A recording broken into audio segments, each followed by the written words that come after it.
Chef Talk with Kyle Cherek is brought to you by the following presenting sponsors: Schwanke-Kasten Jewelers and Tag Heuer Watches, Mandel and the North End.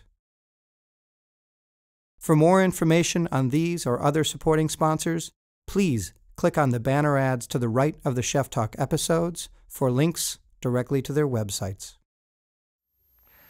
For this episode of Chef Talk, I sit down with my friend Justin Aprahamian, who is the chef de cuisine at Sanford restaurant, and as of 2 days ago, its new owner. He's got some great accolades behind him. He's been nominated for the James Beard Best Chef Midwest twice, and then Rising Star, which basically means you have to be a chef cooking now in America under the age of 30 and changing the way that we taste and think about food. He's at an interesting point because though he's cooked here for 10 years and been the chef de cuisine for about 3 or 4, he is now the owner, and he has to step into the shoes of Sandy and Angie D'Amato, who built this restaurant up and created something that didn't just resonate in a Midwest manner, but really for the nation. A generation or two of eaters and at least a generation of chefs that have made their way through that kitchen. It's an honest conversation of someone who is at a major turning point in his life, both trepidatious and excited and in awe that it has happened. It's Chef Talk with Kyle Cherek and Chef Justin Aprahamian at Sanford Restaurant.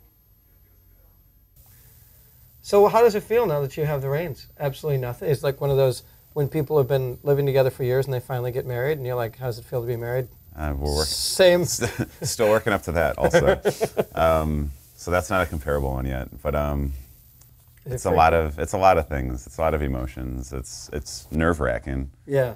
But yeah, it's exciting because the possibilities are endless. Not that we ever limited anything we were doing before, but I mean you really do feel some freedom in a sense.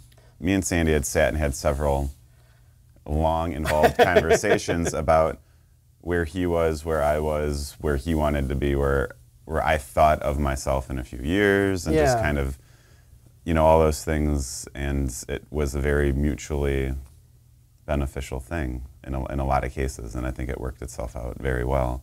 It was a long process because he set us up to kind of move into this position, and no, it's been an awesome process working so closely with him on these things, and working towards this end, because I've gotten tons of tidbits of life lessons and history, and obviously learning how to cook was a big part of all of that.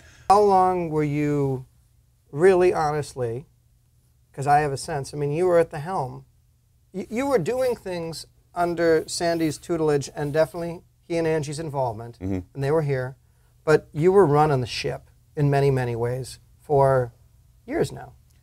Yeah, the time kind of blurs together. I have a hard time separating it out, but it's been a few years. Yeah. That was my thing, was that people were coming and not realizing maybe how much your involvement was, because you're both such modest, low-key chefs that I think in this little blip of a transition, it almost injures both of you, and that people don't realize how much of a partnership it was, and how much rope he was giving you to hang yourself or excel a long time ago. For a long, long, long time. Trust me, for a long time I thought I was hanging myself with that rope. And we were talking about it the other day, in like that he can look at the menu and he knows. He's like, obviously he knows, because he knows what's his and what's not. But he said my stamp's already on the menu, and he said it's been so seamless that it's going to be hard for people to identify where it kind of happened. I put a lot of stock while working so closely with him. I'd love to show you notebooks that I have of a page of him sauteing Brussels sprouts or mushrooms, or I really invested myself in trying, even before I knew this was coming. But it's like I have the opportunity to be working under such a great chef that I really want to know how he thinks, and I want that. I want to kind of model my thinking after his thinking, and then you approach it and apply it to so many things that it becomes part of I'm hugely influenced by his food, and so maybe some of my dishes aren't necessarily ingredient combinations that he would have done, but it's very much grounded in, one of the most important things he taught me is balance. And so, texturally and, acid and brightness and richness. And, so much of what we do is grounded in what he has always done.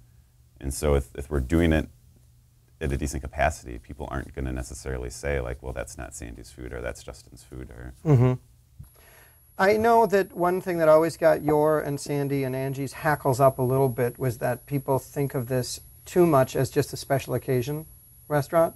Well, it's some stigma attached to this place for some reason, that it's the most expensive restaurant. Which is not true, by the way. Which is not true. And I think by a long shot. I think the tasting menu and the 4-course exploration menus we do are tremendous values for the type of food we're doing. They're freakishly inexpensive for what you're doing. And one of the things we've always strived for here is great value on the food. And so, like, you leave here and you're not spending a ton of money, but you're walking out of here like, wow, that was, hopefully that was amazing food and amazing service. And yeah, I mean, you can spend a ton of money. You can. I would not discourage it necessarily. As the new owner. As the new owner, I'm most certainly not going to discourage that. But I'm not. You can most certainly be in and out of here without doing it. Yeah. Rising star. So for everybody at home, that means that you have to be an American chef who's changing the way that food is considered and eaten, and you have to be under 30, and Justin has been nominated for that. It was a surreal moment to see my name on that list when that list came out. Well, because that's a closing window. You can cook your whole life and then win the beard, but you can only do certain things right up to the age of 30 and be lucky enough, and part of it, and fortunate, I mean, to get noticed, to stand out. Yeah. No, but going back on that, I don't know that I ever considered it that, because I don't get to where I am without working for him. Yeah. I don't learn anywhere near what I learn if I'm not working for him. You know what I mean? Like, and to speak back to the James Beard point, I don't think my name even approaches that list if it's not for him. You know what I mean? Like, I understand that the exposure of this restaurant, it's on the radar of everybody, because so that has helped the process along. That didn't hurt. So it's never been a under the shadow thing to me.